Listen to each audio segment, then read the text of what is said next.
this video, we'll be showing how to mount the X-axis onto the B2X300's main metal frame. We start this by slotting the final pair of linear guides into the linear bearings on each side. The bolts on the ends of the X-axis were left untightened in the previous video, so it's easier for the guides to slide through without difficulty. Note that we won't be tightening them yet. Next, we slip on some guide supports on each linear guide. Take a moment to check the orientation, as the tightening bolts must face the front of the printer for easier access when fastening them later on. Place the entire ensemble onto the frame, making sure the X-axis is on the right way. A tip is to hold the loose guide supports as you see here, otherwise they may fall off.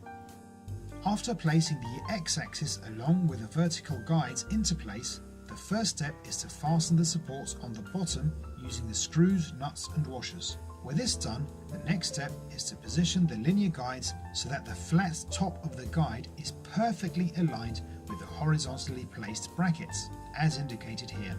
The guide ends should be flush both at the top and the bottom of each guide. When you are sure of this, fasten the guide supports at the top and bottom, but don't tighten all the way, as there's need for adjustment in just a moment. Using a tape measure, verify that the distance between the tips of the linear guides are exactly the same at the top and at the bottom.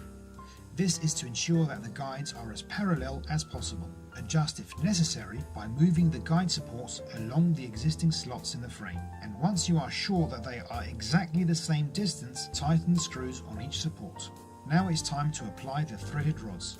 Screw them into the flex couplings until they hit the stepper motor shaft at the bottom. With this done, unscrew the very same threaded rod about 5mm for clearance. You can check the distance using the tape measure. When you are certain the rods are in place, tighten the socket screws already in the flex coupling. With this done and the measurements all correct, don't forget to do up the bolts on the Z-axis stepper motors and all those nuts and bolts on each end of the X-axis. And there! That's your X-axis mounted on the frame.